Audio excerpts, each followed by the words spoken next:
वकील बहू। जनक पेशे से एक बहुत अच्छी वकील थी, लेकिन कहते हैं ना, बहू कितनी भी बड़ी तोप क्यों ना हो, सास के सामने तो भीगी बिल्ली ही होती है। अरे जनक, क्या बात है? आज रोटी नहीं मिली अभी तक। ये तेरा कोर्ट नहीं है जो आज फैसला ना हुआ तो कल की तारीख मिल जाए। रोटी तो रोज वक्त में चाहिए। हाँ। माँ जी, रोटी तो कब की बन गई। मैंने आपको कहा तो खाना खाने के लिए, आपने शायद सुना नहीं होगा। ओहो हो, जज नहीं हूं मैं तेरे कोर्ट की, सास हूं सास।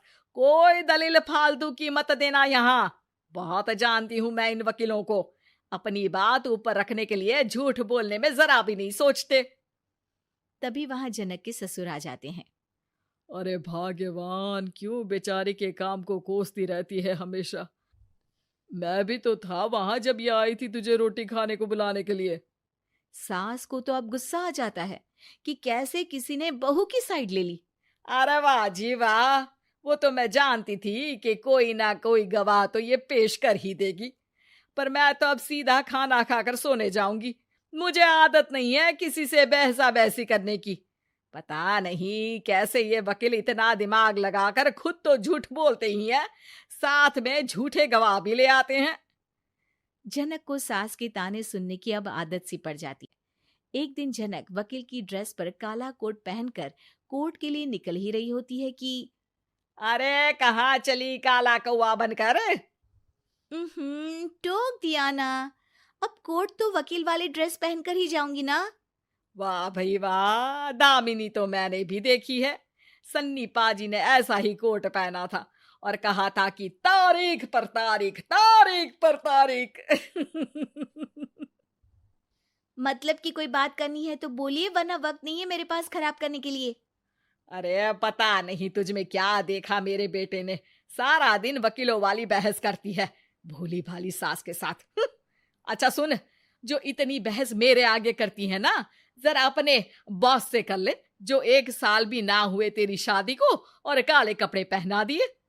अंदर जा और लाल कोट पहन कर आ, पता तो चले कि नई नवेली शादी हुई है। अरे माँ जी, कोर्ट में मेरा बॉस क्या करेगा? ये तो पूरे देश की ड्रेस है वकीलों के लिए। लेकिन सास तो ठहरी सास। अच्छा, तो कोई जरूरत नहीं है 2-4 साल कोर्ट जाने की। शादी थोड़ी पुरानी हो जाए तब इजाजत दे दूंगी मैं तुझे काले कपड़े पहनने की। अब क्या था, मन मारकर जनक को लाल रंग का कोट पहनकर कोर्ट जाना पड़ता है। उसके जाने के बाद आहा, बढ़िया, ये पूरे देश की ड्रेस की बात करने वाली। अरे पहना दिया ना लाल कोट। अब सास आए दिन या तो जनक को उसके काम का ताना देती, या फिर उसका काम छुड़वा देने की धमकी। तंग आकर एक दिन जनक पति से कहती है, मैं सोच रही हूँ कि कोर्ट जाना बंद ही कर दूं। अरे क्यों यार, इतना अच्छा करियर है, क्यों छोड़ने की सोच रही हो? अरे लाल रंग का कोट पहनकर जाना पड़ता है। हर बात पर सास ताना देती है कि वकील तेज होते हैं, सवाल जवाब करते हैं, झूठी दलीलें देते हैं। अरे तो ठीक है ना, वो जो कहती है अपनी समझ से कहती है, लेकिन तुमको तो पता है ना कि सच्चाई क्या है। जनक को पति की बात से हौसला मिलता है कि तभी घर पर कुछ लोग आ जाते हैं। अरे आइए पंच साहब, कैसे आना हुआ? अरे भाई साहब, सुना है कि आपकी बहू वकील है। तभी वहां सास आ जाती है। हाँ है तो, लेकिन क्या हुआ? फिर कहीं बहस कराई क्या? अरे हम तो खुद दुखी है उसके व्यवहार से। अरे भाभी जी, आपको तो पूरा मोहल्ला जानता है कि आप कितना बोलती है। फिर हम यहाँ बहू रानी की कोई शिकायत नहीं, बल्कि अपनी परेशानी लेकर आए हैं। ससुर जी खुश हो जाते हैं। हाँ हाँ, मैं भी बहू को बुलाता हूँ। जनक वहां आती है, सबको नमस्ते करके बैठ जाती है। बहू रानी, हमारे गांव में बड़ी मुसीबत आ गई है। अब तो पूरे गांव की जिम्मेदारी मानो तुम्हारे कंधों पर है। अरे ना ना, इससे तो घर की जिम्मेदारी पूरी नहीं होती, ये गांव की जिम्मेदारी क्या लेगी? भाभी जी, आप चुप हो जाओ।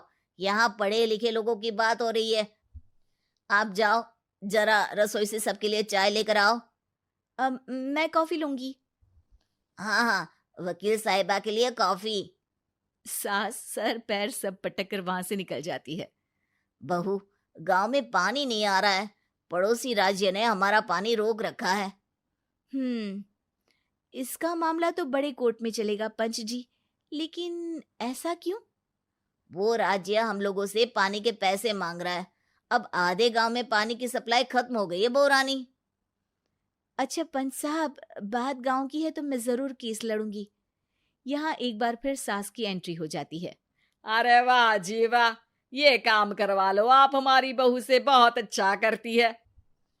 मैं हूं सीधी सादी सास। इस लड़की ने कैसे लड़ लड़ कर मुझे साइड कर रखा है, ये तो अब आपको पता चल ही जाएगा। अरे भाभी जी, आपकी आवाज तो पूरे गांव को सुनाई पड़ती है जब आप बहू रानी को सुंदर वचन सुना रही होती हैं।